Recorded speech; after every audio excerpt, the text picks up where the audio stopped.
The views and opinions expressed on this program do not reflect the company, owners, management, staff, clients, or partners.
It's Tuesday, the 20th day of May 2025. Welcome to Bermuda's Daily Talk Show. It's the Daily Hour brought to you by the BAC Group of Companies, Medical House, Lindo's, and People's Pharmacy. I'm Jamel Hartman, and Maya Palacio will be with us in a bit to bring you the latest in the news break brought to you by People's. Happy Tuesday. Would today be like hump day since there's only 2 days left of the traditional work week in Bermuda at least? If so, happy non-traditional hump day to everyone. Happy Tuesday. You've made it to the second day of the traditional work week, 1 day closer to the unofficial start of your summer. Hope everyone is feeling good today. Bermuda Day, man. I meant to ask, is anyone participating in Bermuda Day festivities? Maybe in the parade, as a marshal, maybe as a runner or a cyclist? Is anyone participating, or do you know someone who is? I'm going to put my hand up first. I am not participating. My hip, you all, it hasn't healed. Yeah. And no, I'm a great spectator at those kind of things. You know, I'm a great support. I'm that person you want in your corner that's shouting and saying, go, go, go, for the majorettes, the gumbays, the runners, the cyclists. I'm your man. I am your man. So no, I'm there to support everyone who gives their time and their energy and all that it takes to participate. One of the things that stood out to me from yesterday, for instance, was the fact that it's volunteer for a lot of people who are doing these things, and that's impressive. They go out there and smile, probably got blisters on their feet by the end of whatever they participate in, all to entertain or give you some form of excitement. So props to them all. We're grateful and we are thankful to them. All right. Greetings, everyone. And thanks for making us part of your daily routine. A good one today as we welcome Darren Glasford to discuss the Sinclair Packwood Memorial race. So he's a past winner of the race and really looking forward to discussing the cycle race with him. Man, I just think of the hills that you have to climb on those bikes, man. And my calves start hurting when I think about it. So props to everyone who participates in it. And for those who are going for the victory or just simply doing it for leisure this year, props to them. The daily play is a remember when. So remember when this year. All right. Don't forget to subscribe on our website. Follow us on all of our social media channels to stay up to date with all that we have going on. Help us grow beyond the mic as we do our part to continue to improve our community. All right. So this morning, we're going to just continue off from where we started yesterday. Well, what we were discussing yesterday. Yesterday, we were asking about college. What advice would you give to 2025 college graduates? And do you believe a degree is still worth it? And so, came across something on LinkedIn. You all know I'm a LinkedIn guy, right? You know I'm a LinkedIn guy. So I came across something on LinkedIn, and I'll share my screen with you just so you can have an idea of what I'm reading from. But it was I don't know the gentleman, but my guess is he's a tech person. But here's what I came across on LinkedIn, folks. It's Sanjay Mandanani. Let's just go with Sanjay.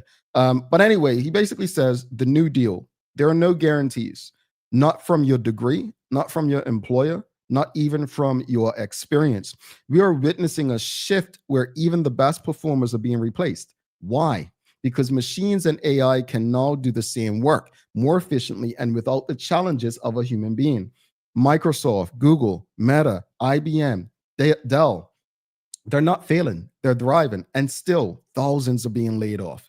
If your company can just replace humans to drive valuations or stock price and do the work more efficiently, it will. This isn't about productivity anymore. It's about removing people from the equation altogether. Yet, so many professionals are still following a script that no longer applies. Get into a good college, land a secure job, keep growing, retire comfortably. That playbook is broken. Traditional education hasn't kept pace. Ask most postgraduates, and they'll tell you they don't feel ready for the real world. You can't future proof a job that may not even exist. The truth is, we don't even know what jobs will look like 10 years from now. New roles will emerge, old ones will disappear. But amidst that uncertainty, some things will remain critical. In my own field, I'm seeing the impact on traditional advertising agencies. Fewer people can now do more and will be expected to. One person can now handle what once required a team: copy, design, video, distribution, reporting. Traditional agencies are on the verge of extinction, and I predict within the next 18 months, most will be obsolete. OpenAI Sam Altman has said AI will soon do 95% of what agencies currently do. The shift isn't coming, it's already here. It's not just about advertising agencies, it's about getting to every industry. So, what now? Stop trying to future proof your job, start future readying yourself. What will matter most? One, the ability to collaborate and work in teams, not necessarily by sitting inside one organization, but across networks, communities, and platforms. The agility to keep learning and adapting. Three, the strong understanding of how business creates value. Four, the courage to pivot and rebuild. Five, the ability to multitask around your core. Six, digital discernment, knowing when and how to use AI and tech tools strategically. Seven, emotional resilience, staying grounded and steady through uncertainty and reinvention. Eight, storytelling. It will never go out of fashion because your story carries a unique human imprint that no AI can replicate. The most dangerous statement I hear in business today, this is how we've always done it. Every business is being tested. Every professional is being challenged. Are you still following a script that no longer fits the world, or have you shifted? Now, I came across Microsoft laying off 6,000 people a couple weeks ago. And if you're on LinkedIn, this literally happens so often that you're like, well, who's still employed, right? I share that this morning because I think one of the challenges we have is really not understanding how the world works. With what I just shared with you, and this is your daily discussion brought to you by our friends at Titan Express and Secure Trucking. What careers should we be guiding students towards? We had the discussion yesterday. About whether a college degree is still worth it, and also what advice we'd give to college graduates. Well, here are your two questions for this morning. What careers should we be guiding students towards? And also, what job do you think is AI proof? Before we used to ask recession proof, but what job or career do you think is AI proof? If any,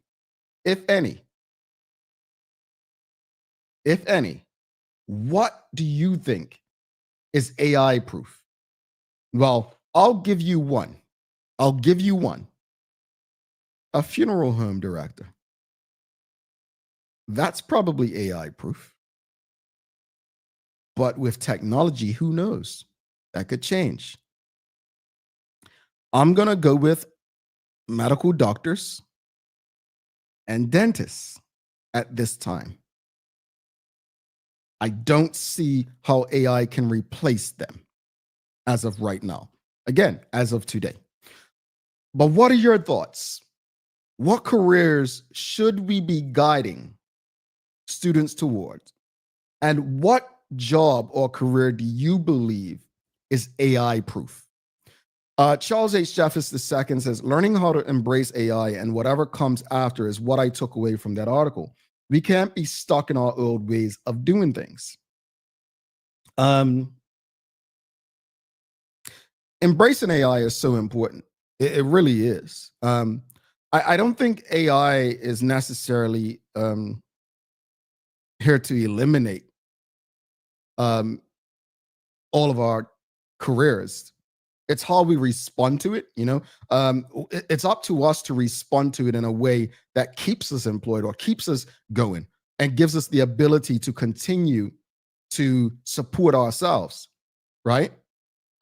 Phil, he shared something in the Daily Hour group the other day. He took a topic and he literally used AI to create a talk show using two AI people. But notice what that article I read, not that article, but that opinion piece just said that I read to you. The storytelling. AI can't replace the storytelling. We've had Tariq Lynch Wade on recently. We've had Michelle Barkley yesterday. AI can't replace the way they're telling their story, the emotion. It can tell the story, but it can't replace the emotion and the feeling of that story. What else, audience? What job do you think is AI proof? Sean Smith says prompt engineer. Well, yeah, that's kind of coding, right? We've got trash collection from Kenton. Well, that's a good point. But there's these cars. When I moved to Atlanta, my father and we were driving around. I was like, what's that car? And a friend of mine was visiting. She said, that's the self-driving cars. I'm like, well, there's someone in it. Well, passed one this past weekend. It was a self-driving car. No, I don't want to be anywhere near a self-driving car. I just don't trust technology like that, right? But that said, Kenton Trott, here's a challenge. And I think as far as Bermuda, we are decades, probably if not a century away from it. But if we can get a self-driving car, could we not get self-driving trash collection? Just a question. Interesting. Traveling Trotty says, AI-proof emergency responders such as firefighters and paramedics. Yep, I would say so. And Kenton Trott says policing. Absolutely, I would agree. Suzanne Ingham's using cuss words, no profanity on this show. She said the S word. Professional soccer, she says. We say football in Bermuda, but she says soccer. Well, as long as it's entertaining in the current space, the emotion, the feeling. Yeah, I concur. Teacher says Kenton Trott. Well, has AI really, I don't say this to be disrespectful to any educator I've had, but I've learned so much from YouTube University since the pandemic, the last 5 years. And I'm not saying that traditional teachers should be replaced by YouTube. I'm not saying that, but I think they're up against it as well. The great thing for teachers is the engagement. You get to ask questions, I'll tell you who could be replaced, since we want to mention that. Pastors, clergy. Yeah, and people laugh when I say this, right? But I'm dead serious when I said it. The reason me and church don't really get along is because it's not engaging for me. And when I tell people, well, I want to be able to ask the pastor questions. If it's saying, well, Job 2:3, I don't know if there's a Job 2:3, but you get my point. And I want to say, well, actually, pastor, I took something different. Oh, you can't ask questions during church. That's what Bible study is for. Well, I don't want to attend Bible study. I want to ask the question there. So for me, clergy, if they don't evolve, and you all, I'm dead serious in saying what I'm saying, but because you're so used to and normalized that you go to church to listen, right? You think I'm being crazy when I say this, but no, churches need to evolve as well. So pastors, I'm telling you, you better have a Q&A section, especially if you want, my collection. Yeah, I'm telling you, that's right. And anyone who goes to church, I'm telling you too. All right. Charles H. Jeffs II says, a meeting facilitator. I think he has an AI-proof career. He, she. Okay. Fair enough. We've got mechanics. I think, what kind of mechanic are you talking about, Suzanne? What kind of mechanic? Traveling Trotty says another one is entrepreneurs and innovators. Well, people who innovate always have, they should always have options, right? They should always have options. But let's get to the question, the meaty question, the open-ended question, folks. What careers should we be guiding students towards? What careers should we be guiding students towards? What careers should we be guiding students toward? You hear traditional blueprint is broken. It's broken. So what should we be guiding students toward? I always bring this up. Dr. Steve Perry, when he came to Bermuda in 2009, he said at that time, we should be preparing students for careers that don't yet exist. So a lot of people who are saying like what that person said on LinkedIn that I read to you this morning, a lot of people who say that stuff, it's not new. It's not something that we shouldn't already know. I asked one of my family members recently, a young child, what they want to do, and they told me, and I was scared for them.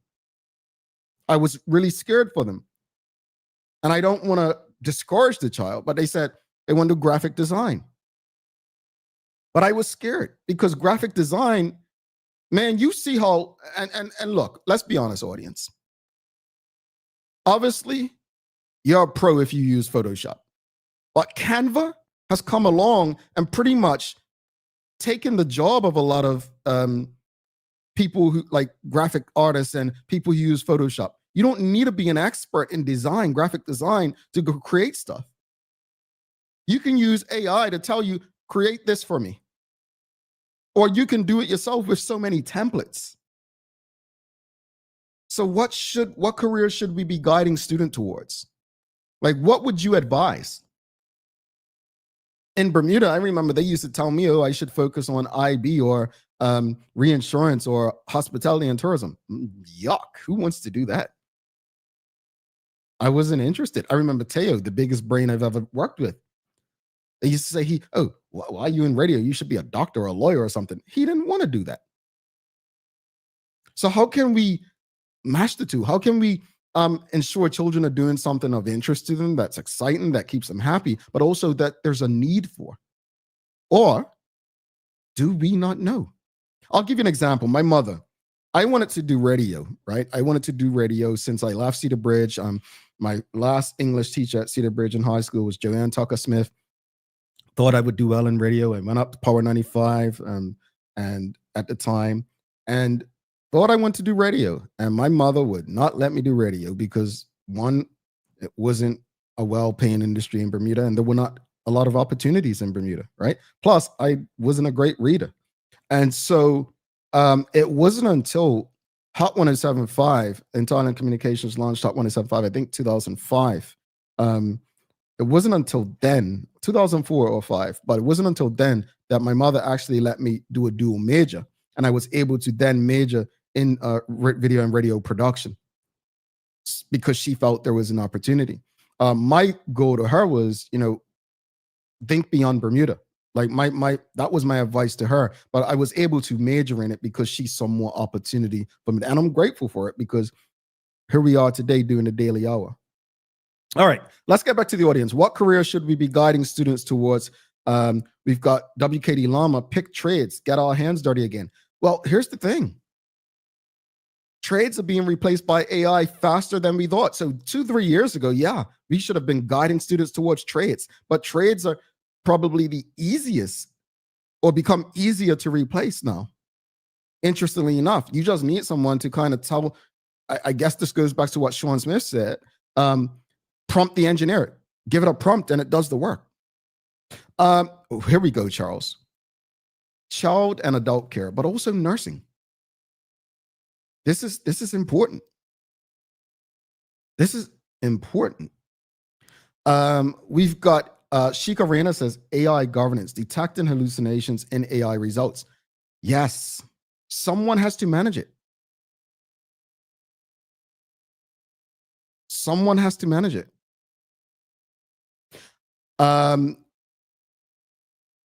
WKD Llama says physical task, electrician, plumbing, welder, carpenter.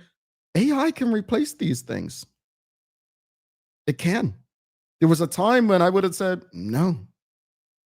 But AI can replace them, folks. Trust me. There was a time I remember when I was working at the airport, throwing bags as a late teen, and I saw how technology was even, coming in and doing that sort of stuff. Not sure it's as active today, but jobs are not going to be what they once were. We've got to shift. Renee Simmons says AI-proof jobs are complex, manual skilled jobs such as plumbers, electricians, carpenters, nurses, physiotherapists, and cyber security specialists. plumbers, electricians, carpenters. Machines can do that. Probably need someone to manage them.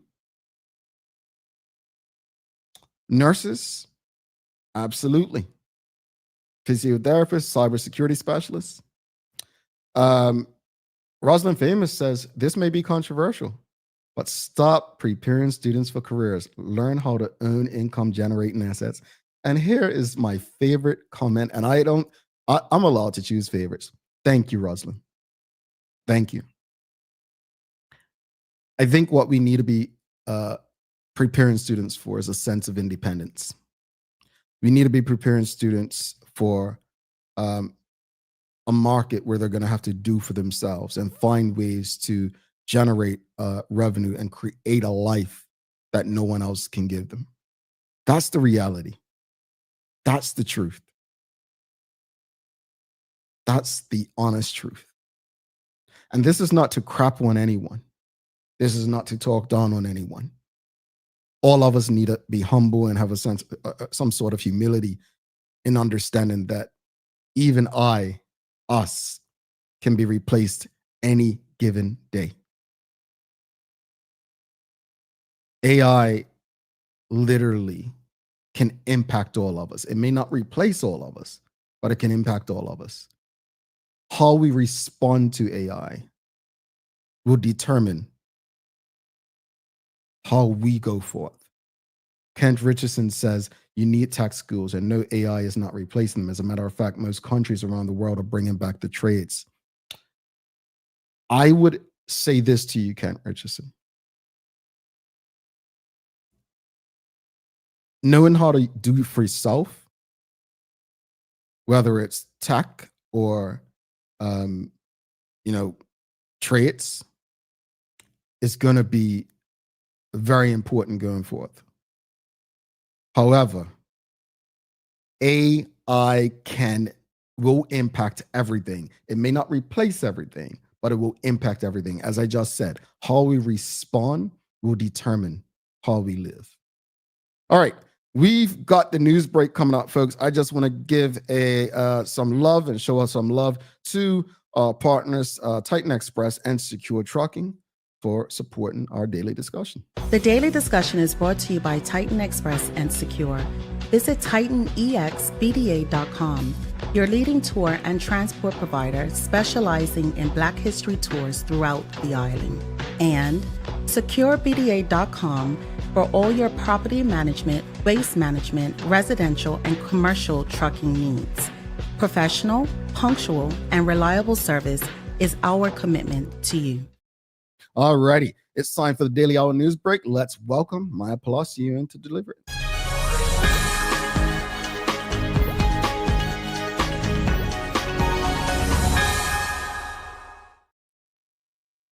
Good morning, good morning. Hey, sunshine. Well, I think it's sunshine. Yeah, it's a pretty nice day right now. There's a bit of a dark cloud over there, but it's quickly going away, which is really nice. Can I ask you, an audience, tell me if I'm lying. Your background, if that tree didn't just move that branch, it looks so AI generated, like it looks fake. Like seriously, like it looks fake. If that branch didn't move, like is it your camera or is it just my eyes are doing something to me?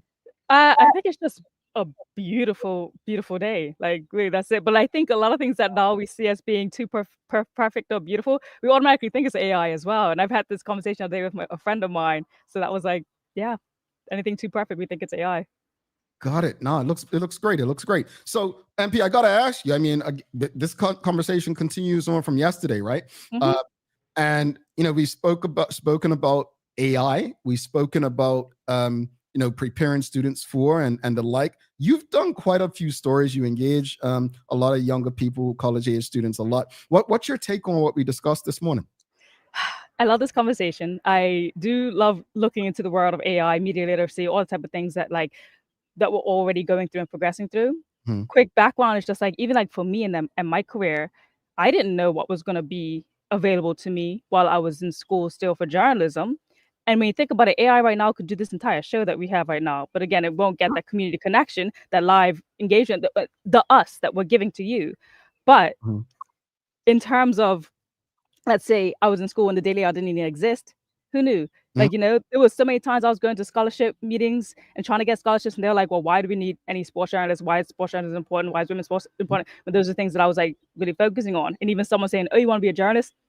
Hope you're like not making any money. I got all those things thrown at me, but like, you don't know how your life's going to like transition. But I do believe that, yes, sure, let's look at careers that maybe will be beneficial for the next generation, but also do not neglect following your passions, because I do think they could actually propel you and take you where you need to go. Like, look at yourself as well, Jamal. Like, your mother waited a few more years so that she actually allowed you to do what you're passionate about.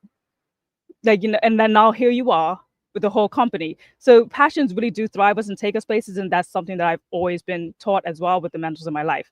Now, going toward AI and what it can do for careers, I have to agree with Kent Richardson on the fact that trades ain't going anywhere. Like, I'm looking around, I know you say that, yes, AI can definitely do these things and manage.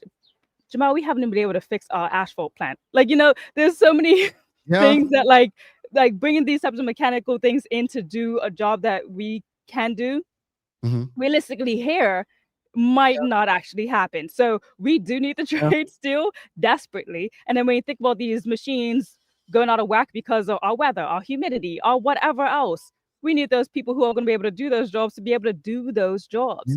You can't just let them sit idle by. Like, these are still things that definitely going to need. And then we talk about it too when we talk about the pandemic and growing our own gardens, having that skill, that talent, because things can drop out of existence, and knowing how to do things for yourself is going to be so beneficial still. That's my 2 cents. I appreciate it. I look, and that's a great point. As I said earlier, it may be decades, if not a century, for Bermuda to catch up in many of these spaces. But I just want, again, it's an ongoing conversation. I just want us to, whatever may come, I want us to know how to respond to it. Yeah, that's indeed. Be prepared. What's that saying? It says, prepare for the worst, expect the best, or something like that. I know what you mean. Yeah, but also, one life to live. Value your happiness on this earth as well. Yeah. Value your happiness. I ain't going to many careers, but I know who I'm looking at with that. But go ahead, man. Good morning, everyone. This is your Daily Hour News, brought to you by the great people at People's Pharmacy. Again, don't just save your spot for Bermuda Day. Protect your skin, please. Too many of us go without sunscreen. Go grab it. You know you need it. All right. So over the weekend, one of the 4 men seen on the footage that was released surrounding the Legend shooting was charged for 2 counts of murder, discharging a firearm and possession of a firearm with criminal intent. Recalling his court appearance, the Gazette actually reported that Tyrese Lee was accused of murdering Jasmine Smith and Shaquan Williams when he appeared in magistrate's court. So in total, there are 4 persons who have been arrested, and police are still looking for one more person, the person they believe was injured. And so if there's any persons in this community that has been rendering first aid to this young man, potentially you could be charged. To the family of the young man who is outstanding, we encourage you to come forward to assist the police. Yeah. Moreover, the men who have been arrested are all between the ages of 23 and 27 years old. And a lot of assistance has actually come from the people in the community who recognize the persons in the video, but the police are still asking for just a little more help. But equally, as you remember, and we continue to make this appeal to the public, that we ask for information from area residents in the Sands community who might have seen two bikes, 2 up, circling around the Somerset area before the actual shooting that took place. And so that's still important to us, and we still welcome the public support. Yeah, I continue to encourage people, to, if you know something, I know it sounds cliche, but say something. And I'll be very honest. If I knew, and Maya, I'm sorry, but I'm just being real here. If I knew that you were guilty of something, and even though you may be an asset to my life, how am I supposed to feel safe knowing that one day you may react this way to me? Like, how can you trust someone that's committed such an act? So I just encourage people, for their own safety, if you know something, speak up. Always, because it'll weigh heavy on your heart. It definitely will. All right. In other news, so illegal dog breeding sparks fear of stray dog crisis after the pit bull carcasses were found at Marsh Folly. Now, I'm not going to put the photo up on here on the screen, but we have seen it is a photo of about 10 deceased dogs that were in the pit. So yes, the disturbing discovery of at least 10 pit bulls left exposed at Marsh Valley composting facility was shocking for many. But after reports and communication with government, SPCA, and other involved, apparently the process is normal and according to the guidelines set out for the past 30 years. Now, officials say that the disposal process was safe and followed, with the dogs buried by the end of the day. The SPCA also acknowledged that the system is legal and licensed, but delays in the burial can be distressing. But here is the more pressing issue that led to the outrage over the photo. The facility is often used as a last resort when pets are abandoned, too large or expensive to cremate, or unclaimed. So illegal breeders are here on the island selling unregistered pit bulls and puppies, and these dogs are often sold cheap or given away, then dumped when they grow too big or the owners no longer want the responsibility. So according to reports, the Bermuda dog wardens are overwhelmed and many dogs are being put down simply because there's nowhere for them to go. Now, even more shocking, a quote from the Gazette story from Miss Angel Can, who runs Puppy Love Bermuda, says that if no example is being made, the government doesn't do something about this, then in 20 years from now, we're going to have wild dogs running around in Bermuda. So the community, so you want to say something here? No, go ahead. Finishing up just a little bit more. So the community should recognize this photo as distressing, yes, and acknowledge that this is happening due to the irresponsibility of a few individuals, and taking this as a warning sign of what could come. Now, I want to show this example of an extreme case, but the population is kind of close to Bermuda. I say extreme because unfortunately, for this country that I'm about to show you, they don't have enough veterinarians like we do, or shelters like we do, to keep up with their crisis. So here's this quick example. There are roughly 42,000 human residents of Saipan and more than 21,000 stray dogs, an unusually high ratio.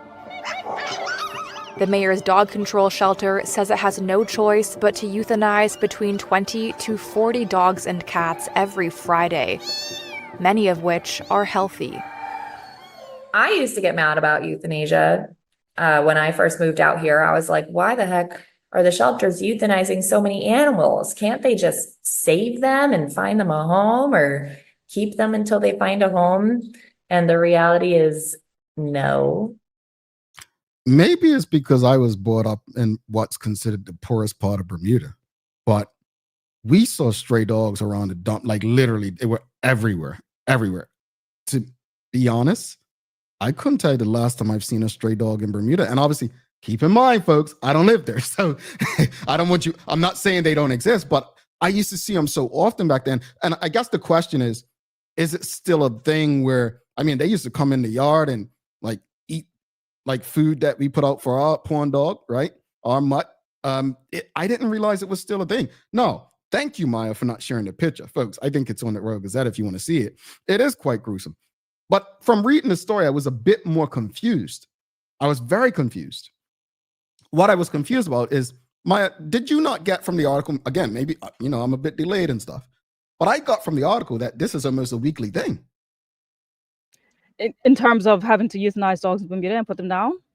Well, in terms of people like taking their dogs down there to be buried or whatnot. Like, even so, even if they were to die of natural causes after old age, things like that, this is just a process of how they go to decompose dogs' bodies after death in Bermuda. Like, for existence, like if you don't, I think you actually have to get approval. I need to check on that approval to like bury them in your yard. Yeah. But at the same time, yeah, some people do cremate normally smaller animals because it's cheaper. But the larger ones, it becomes more costly. And that just goes to show, like when you said that you didn't see many over the years, I can say since I've been home, I've only saw 2 dogs on the roads that didn't have a collar lead, but that doesn't indicate anything as well.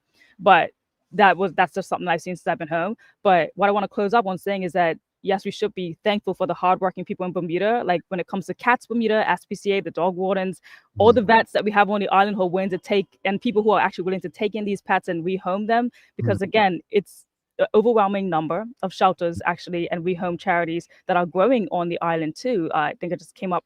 I think a new one just popped up as well that came across my feed. So we do have people working to, minimize this so we don't end up like other countries. But in the video, she talked as well about poverty, and the poverty line in that country was like 40%. And it's realistic and unfortunate though, but with the constant talk of cost of living in Bermuda, sometimes having to release your pet due to financial obligations does become a choice many don't really want to make, but we it becomes that. Started to cut you, but we got to move on. Do you have any more stories? One more story for you guys to try to lighten up the mood. When we talk about Bermuda's visitors, we usually picture cruisers or passengers that come from airport arrivals as well. But there's also another kind of traveler who docks quietly, learns quickly, and then ups and leaves us. So here's your story this morning. Michael is from Germany. He docked in Bermuda with a crew for a few days as part of a long journey to earn his Yacht Master certification, a globally respected qualification for mariners. I'm working in the yachting industry and I need to gain some sea miles to get my next higher license. And for that, Atlantic crossing is quite good. He's one of many visitors who see Bermuda not just as a destination, but as a stepping stone, one that is a part of their professional development, their adventure, or both. But he also was quick to learn that paradise comes with a price. It looks very nice, very colorful houses, nice people, everyone seems friendly. I like it. Yeah, I just looked into the small store, it's crazy. At home for 20 liters of beer, I pay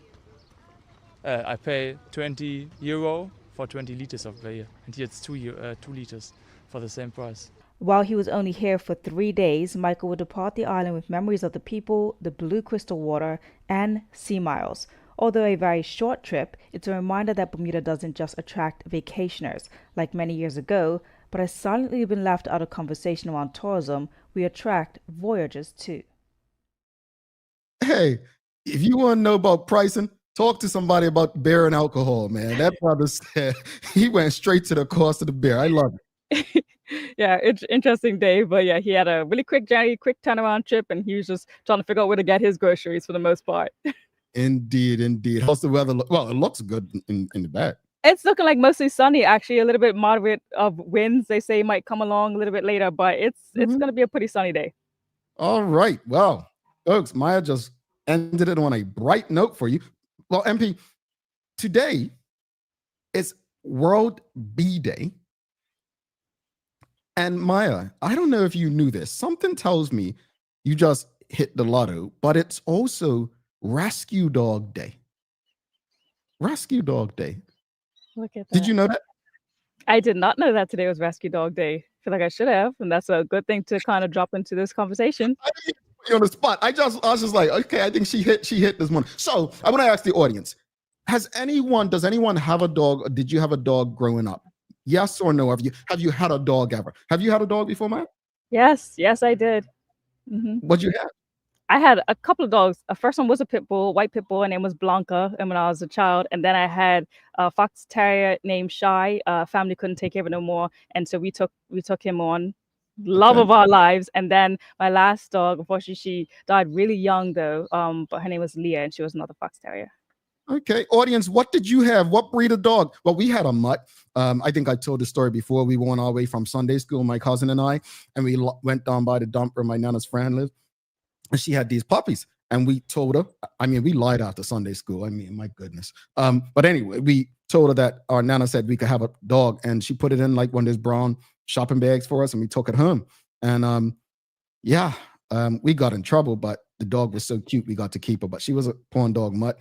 But then we had another dog, and she ran away. And now, well, I'm claiming her because I dog sat her like 3 weeks ago. We have Bella. And Bella's very different. Bella doesn't believe she's a dog. And she's a Yorkie. And she's beautiful, and she listens to me, and she likes me. But audience, you have any dogs? Michelle Dorr says yes. James Burgess, yes. 2 as a child, says Jewel Eve. Mixed breed, says Michelle Doors. And Fox Terrier and German Shepherd, says Richard. I love a German Shepherd. Oh, they're so loyal. Smart. So smart. Yeah. Katie Lama said I had a mutt. No idea what breed it was. Renee Simmons says yes, several, a few Rottweilers, and a collie and a Schnauzer. You know what's funny? Working at Noah's Ark, I think a lot of people came in with pit bulls, thinking some of them may have been like purebred, but most of the purebred pit bulls are actually a lot thinner than the stocky ones. And people come and stuff, I'm like, that's actually not pure. But it's just interesting things that you learn. I was there for 10 years. I saw all types of dogs. I learned that, and then they'll be like, that's too thin. That's not a pit bull. Yeah. MP, we'll see you soon. Have a wonderful day. Enjoy the sunshine. All righty. Maya Palacio, folks, if you haven't already, whatever platform you're on, Facebook, LinkedIn, YouTube, Twitter X, Instagram, if you're on our website, you can do this. But give us a like, love, follow, share the link with your friends, your family, your colleagues, because you don't want to miss the conversation we have coming up with a past winner of the Sinclair Packwood Memorial Cycle Race that takes place on Bermuda Day. We've got Darren Glasford coming up in a few. Stick with us. We'll be back after this short break. People's ACW, located at King Edward VII Memorial Hospital, carries over-the-counter medicines, toys, cards, and even toiletries. Our knowledgeable staff are there whether you're at emergency, visiting family, or a member of BHB staff, to show you our best even when you're feeling your worst. People's ACW, we're here for you.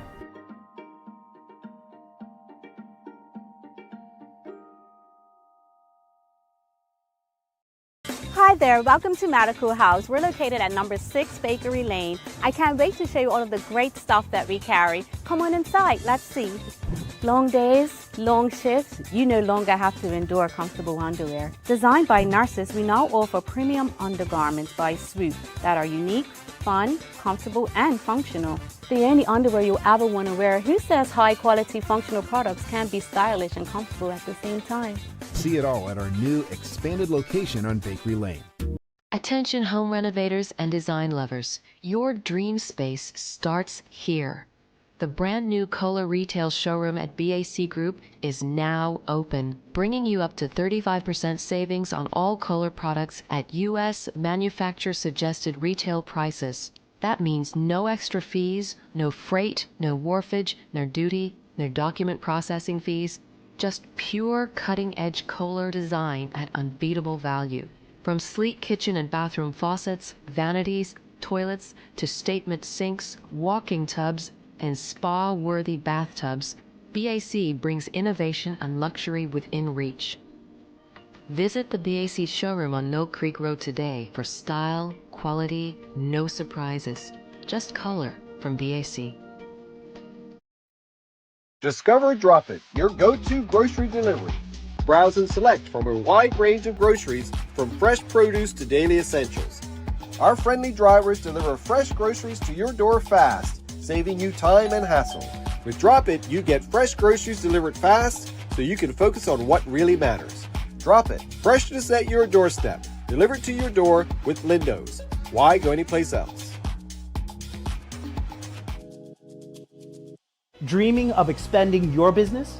With BDC's loan guarantee program, we support your ambitions. Get up to 75% guarantee on bank or credit union loans up to $300,000. Just your vision and our support. Apply today and unlock new business opportunities. BDC, Bermuda business starts here.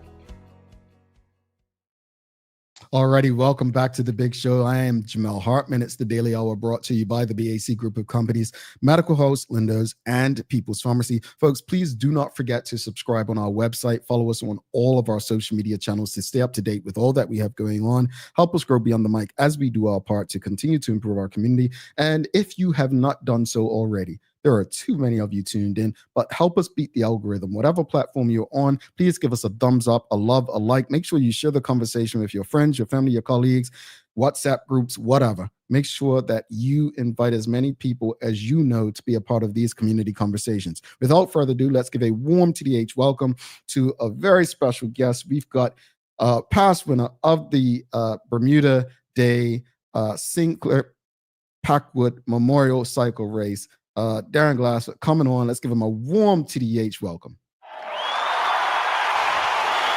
Welcome, welcome, welcome. Morning, Bermuda, morning, Jamal and Maya. How are you, sir? I'm good.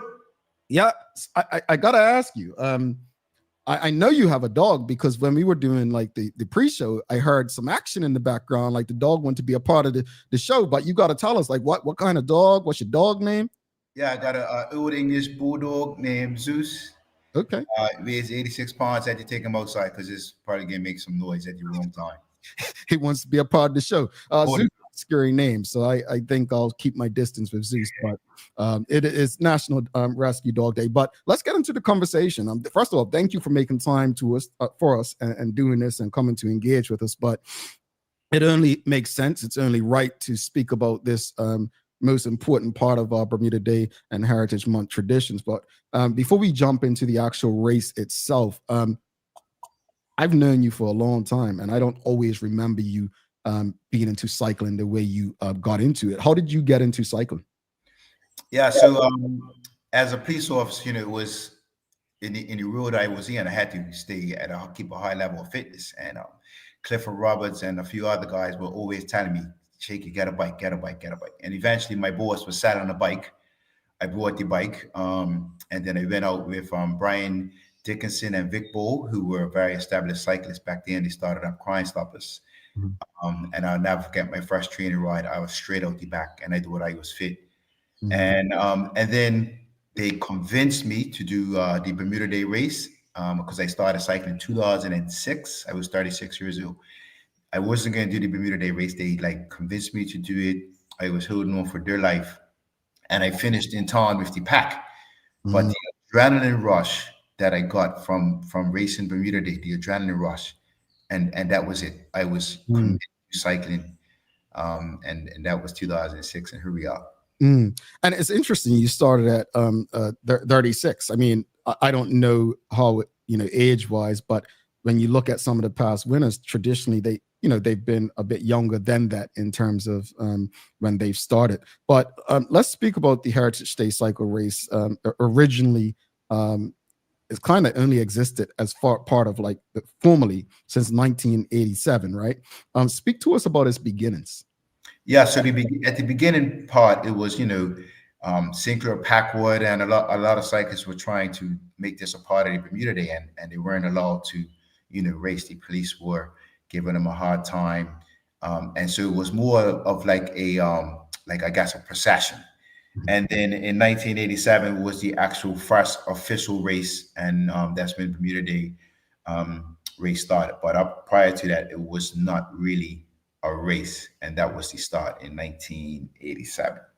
Audience, if you have any questions, please send them through. We'll get through as many questions and comments as possible. It's interesting. Sinclair Packwood was, as you just mentioned, instrumental in establishing this race. What led to the decision to rename the event in his honor after his untimely passing in 1999?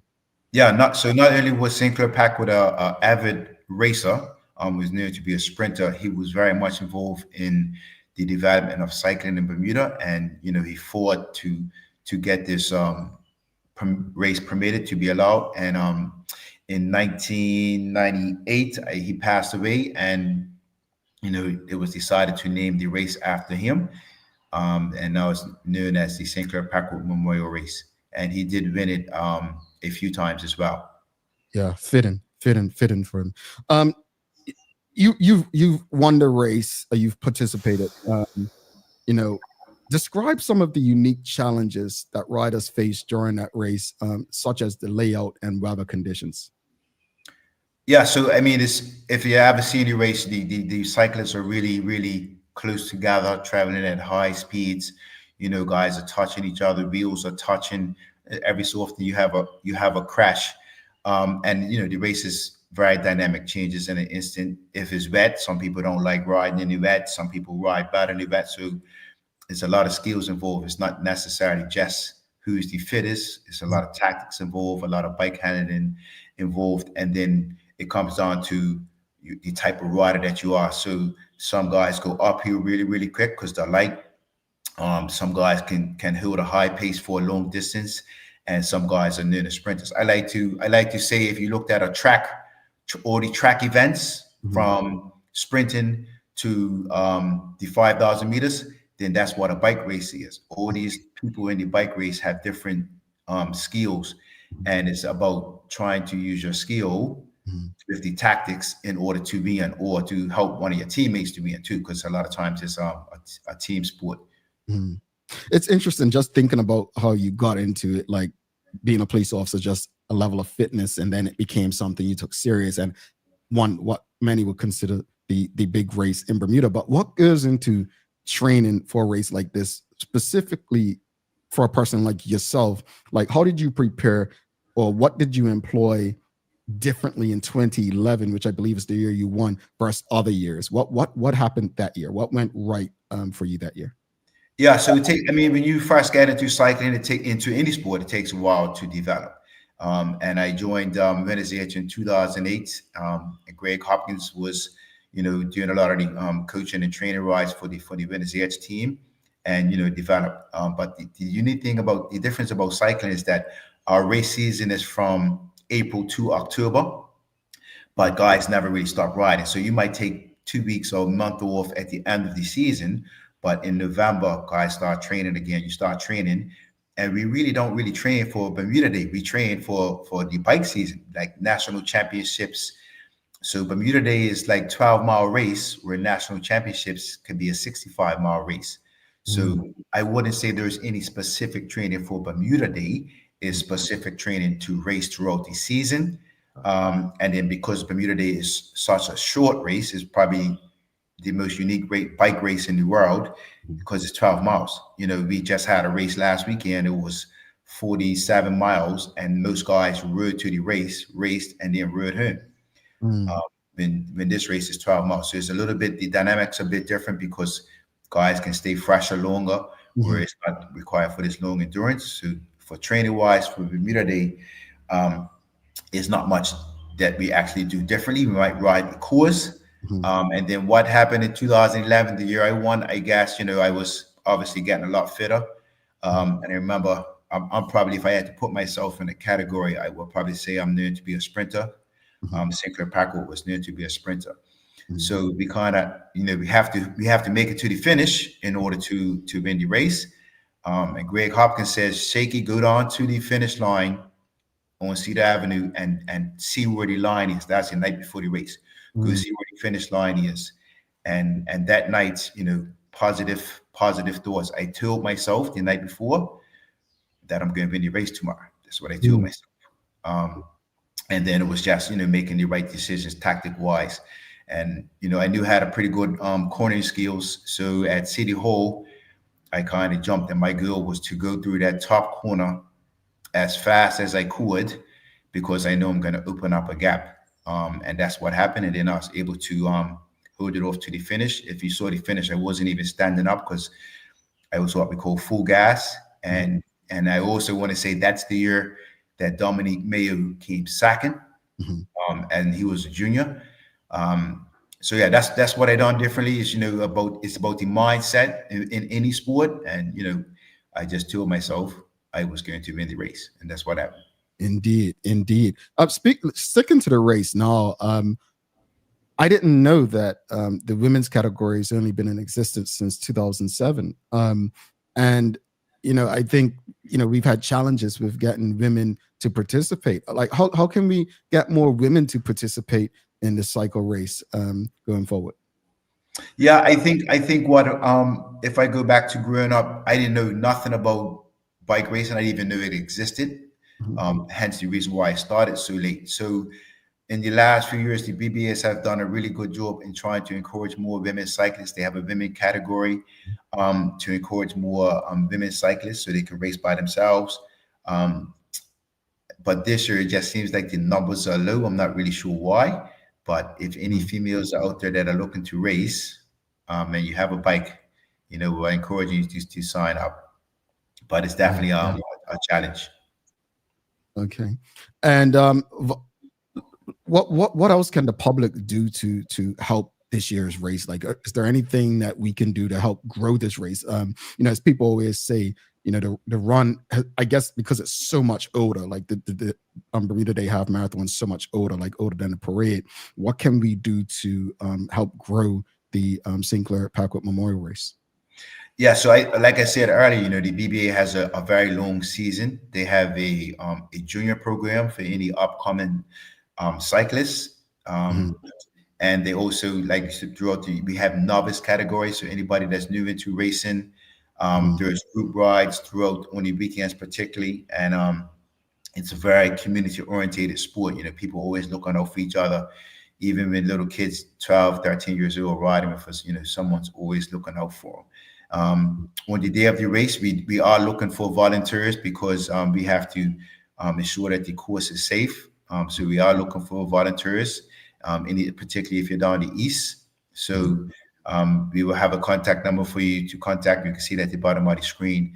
And then the other thing I would say is that, at times the riders are doing over 40 miles an hour, and everybody wants to watch the race, but you're stepping out into the road, or you're hanging out into the road, and especially when we come into these areas where are heavily populated, or once we get into the city where we're going to run those 90-degree corners, and that's the finish. So guys are going really, really fast. So we're really pleading to the public to don't step into the road, because it can be quite dangerous. If you catch a rider, you can end up taking down half the field. Yeah. So it's important to kind of keep the road clear, make sure you hold your animals and your young kids, because we do travel at some really, really high speeds. Let's go to the audience. We've got quite a few questions, but also audience, keep that at the bottom of the screen. Volunteers are needed for this Friday's race, so please contact Leslie at 505-7949. Of course, the area code is 441. But Charles H. Jefferson Saxon's got a question. From a rider's perspective, is it easier coming out of the east or west? Right, so that's going to depend on what type of rider you are. So I personally don't like the east because it has a lot of hills, and like I said, I will be classified as a sprinter. So it depends on what type of rider you are, which one you like, because power to weight ratio, if you weigh a little bit more than somebody else, the hills not going to be your friend. So another type of rider may say they like like coming out of the east. So that's what determines that. All righty. Renee Simmons says, who has won the majority of this race of the years? We know, we always know of the runners, but the record holders for the cycling, we don't hear much. I know Dominic Mayo must be a record holder by now. I think he has 6, if I'm not mistaken. So he probably is the top. Yeah, Dominic is the man. Also, Chris Hedges has quite a few. Wayne Scott. But yeah, Dominic's definitely the man. But I believe he's running this year. So it opens the door for someone else to win the race. Indeed. WKD Lama's got a question asking, since it's only 12 miles, why don't the riders push hard from the start instead of riding in a pack? Yeah, good question. We get that a lot. So it's not like running. Cycling, drafting plays a really, really big part. And I would say sometimes you think we're not pushing, but I remember the year Connor White, Caden Hopkins, and the young boys that are racing internationally were here. The race was ridiculously fast from the start. But it's no sense you sitting on the front of the race, driving the pace, and somebody sitting in your draft, because they're gonna stay fresher. So then when you make it to turn, you're gonna lose the race. So unless you get in a breakaway, which has happened a few times, and that means guys break away from the pack and don't get caught. If you don't get in a breakaway, it's kind of difficult if people are what we call sitting on your wheel in the draft. And all forms of motorsports, the draft is real. I think they determine you save about 30% energy. So that's why you don't see somebody at the front driving. They're not going to stay on the front the whole way out of St. George's. You might have a lot of team tactics where guys drive the pace, but nobody's staying at the front with everybody sitting behind them in the draft. Indeed. For those new to cycling, someone just saying, you know what, I want to do it. I want to probably participate. What advice would you give to them to help them get started and stay motivated? Well, first thing is you got to get a bike, and you got to start riding. So the only way to get good on your bike is to actually ride the bike. And like I said, the BBA is very supportive of getting new riders into the sport of cycling. If anybody wants, they can contact me if they're interested, and I can point them in the right direction. But to get better, you just have, the base one is ride your bike first. And then obviously you can move. If you get to the higher levels, you start getting the coaching stuff and things like that. But riding your bike is probably the most important part. Indeed. Gotta ask you, without bias, who are some of the favorites for this year's race? Yeah, so Matt Boyce, who won last year, he actually broke away from the pack last year. He is definitely one of the favorites. But I would say Dominic Mayo's team, VT Construction, they have some really, really strong guys. Jackson Langley, Stephen Smith, Brian Dreher, So tactics wise, Matt, they can still give Matt a go. And then you got some of the young juniors like Dylan Isaac. I think Wayne Scott's racing again for the first time for a while. So if it comes down to team tactics, VT construction will be the ones that's going to put Matt Boyce under pressure, but he'll probably be the favorite. Someone finally asked this. I didn't want to be the controversial person to ask this, but appreciate Dorian. But the state of our roads, how does that impact the racing? Do potholes cause challenges? I was trying not to ask it, so I'm really happy somebody in the audience came with it. Yeah, if you speak to any cyclist, like if you drive a car or ride a motorbike to work, you have shocks, and you are all complaining about potholes. A cyclist does not have any shocks. So we hate the potholes, we hate the state of the roads. We can't wait till the paved.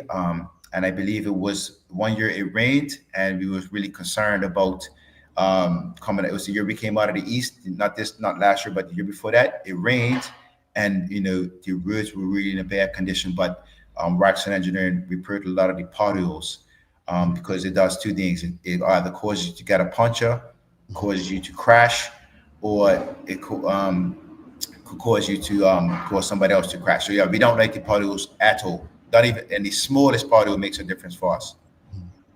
Are you racing this year? I haven't 100% made up my mind because I haven't been riding my bike for a little while. But we'll make up I'll make up a decision in the next couple of days. Still a few days to sign up. All righty. So folks, you can still sign up. It's not like the half marathon. Where sign up was done already.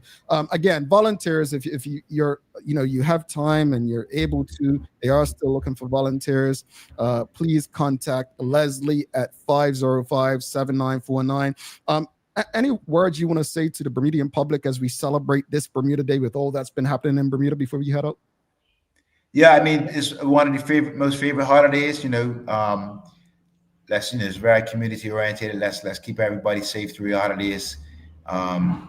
Let's cheer on all the spectators in the running race, in the cycle race, and as well as in the parade. And let's make it a good day. Hopefully the weather cooperates, and the BBA is always looking for a few more cyclists. Let's get the women out. Darren Shaky Glasford, thank you so much for making time for us, coming to engage. All the best if you participate, and if not, hey, hopefully you can volunteer. Yes, sir. Have a good one. Talk soon. All right. All right, folks, if you appreciated the conversation, you know what to do. Give us a thumbs up, a love, a like. Make sure you share it with your friends, your family, your colleagues. Do not, whatever you do not miss the race. It sounds like it's going to be exciting. He put some names out there. The tactics part was interesting to me. It reminds me, that's what they try to do in NASCAR. They have teams, right? And I just thought, people just drove fast around the track until I got older. I was a teen, and I'm like, oh, there's teammates, there's tactics, there's ways to help someone else win. It's not like every man for itself because it's an individual sport. You sometimes think that. So interesting to see or to hear what he shared this morning. But folks, don't go anywhere. We're going to take a quick break. We'll come back, and we have a, how can I put it? We have a trivia question that reflects today's conversation. How's that? We have a trivia question that reflects today's conversation. Stick with us. Don't go anywhere. Hey, you all right, boy? I don't know, man. I finished running 20 minutes ago, and I feel like I'm still panting. Look like you need to recover. Try this here. New drink. Oh, you're like you want to go to the hospital in 2 seconds ago. This will make you fast like Flora. Tastes good. Yeah. Yeah, boy. Hey, we again. I'm recovered, boy. Being from this little island, like yourself, we knew you needed access to reliable shipping. We set up mailboxes so you can skip all the long waits or held up in customs excuses. With mailboxes, that won't happen. Get your packages in under 48 hours using our dashboard. Plus, if you're a planner or headerer, our weekly consolidation service might be for you. We hold your packages in Delaware and ship them together to save you big time on shipping fees. And with our warehouse being in Delaware, that means 0% sales tax. Pretty cool, right, guys? Looking for the best care for your pets? Nova's Ark Feed and Supply has everything you need, from top quality foods to toys and supplies. We've got it all. Join our frequent buyer program and earn rewards every time you shop. Plus, we've been awarded the Clever Customer Initiative program for helping you save more. And don't forget, we open an hour early on Saturdays so you can get a head start on your pet care. Visit us today or shop online for easy pickup or delivery. Your pets will thank you. Did you know 3 out of 4 people say that they have a good understanding of life insurance? But do they really? When asked how much the yearly cost would be for a 20-year, $250,000 level term life insurance policy for a healthy 30-year-old, 80% overestimated the cost by 5 times the amount. Ready for this? The true cost for that policy is about $220 a year. That's as little as 66 cents a day, or $20 a month. So let's put this into perspective. Compared to other monthly costs, isn't getting life insurance a no-brainer? If you can trim back on some of these expenses just a little bit, it will allow you to dedicate the savings toward an affordable life insurance policy. Contact one of our life insurance agents today to find the right policy for you. All righty. Welcome back to the big show. Thanks again to Darren Shaker Glasford for joining us this morning. Good conversation. I appreciated what I learned. And folks, again, if you appreciated the conversation, discussion this morning, give us a thumbs up, a love, a like. Make sure you share the conversation with your friends, your family, your colleagues. Thanks again to the BAC group of companies, Medical House Lenders, and People's Pharmacy for ensuring that we can have these conversations with you on a regular basis. It's time for the Daily Play, brought to you by Bermuda Trivia, now available at stores throughout Bermuda. Follow Bermuda Trivia on Facebook, Instagram, Twitter, X, and TikTok to find out why it's Bermuda's favorite trivia game. All right. It's a remember when. All right, audience. So the first year there was a woman's category, right? Category in the Sinclair Memorial Packwood race was 2007. Audience, who was the winner? Who was the first woman to win that category?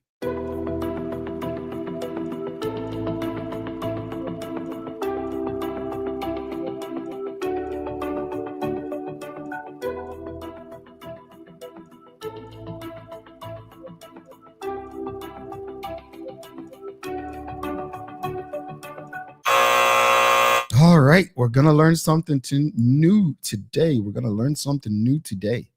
All right, the first winner in that category was Ashley Robinson in 2007. Ashley Robinson. All right. So, yeah, we learned something new today. That's some Bermuda trivia for you, a little remember when, and Sinclair Packwood Memorial history for you. Let's wrap it up. As far as the discussion and AI, look, folks, AI is not going to literally replace everyone and everything. What it will do is impact the way we live. It will impact the way we live. And I think all of us need to some way, somehow prepare for that. That's it. As far as the conversation with Darren Shaker Glasford, look, man, I'm hopeful that we can generate as much excitement about the cycle race as we do the Bermuda Day half marathon race. It's a much faster race, less participants, but it's exciting. That 40 miles per hour on a bicycle, like a pedal bike, that's impressive. But there's a lot of lessons from that. I mean, he started at 36. I was just talking to a TDH community member last night who's a majorette and said they weren't allowed to dance majorettes as a child. So they started dancing at 39. Crazy, right? But I think we have to remember age is no limit to what we really and truly want to accomplish or do. And within the last 24 hours, 2 people have told me that they started something in their late 30s. I think it was the owner of KFC, Colonel Sanders.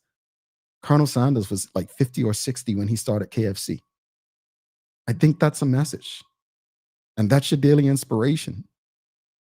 Don't let the number that reminds you of when you were born define what you can accomplish in life. All right, folks, we got to head out. Don't forget to subscribe on our website, follow us on all of our social media channels to stay up to date with all that we have going on. Help us grow beyond the mic as we do our part to continue to improve our community. Thanks again to our partners, the BAC Group of Companies, Medical House Lindos, and People's Pharmacy for ensuring that we're able to do this with you on a daily basis. As always, we appreciate you, we love you, and we thank you for making us part of your daily routine. If all goes well, we'll be back to do this again with you tomorrow. I'm Jamal Hartman. Please do make it a safe and a great day. We are out. Peace.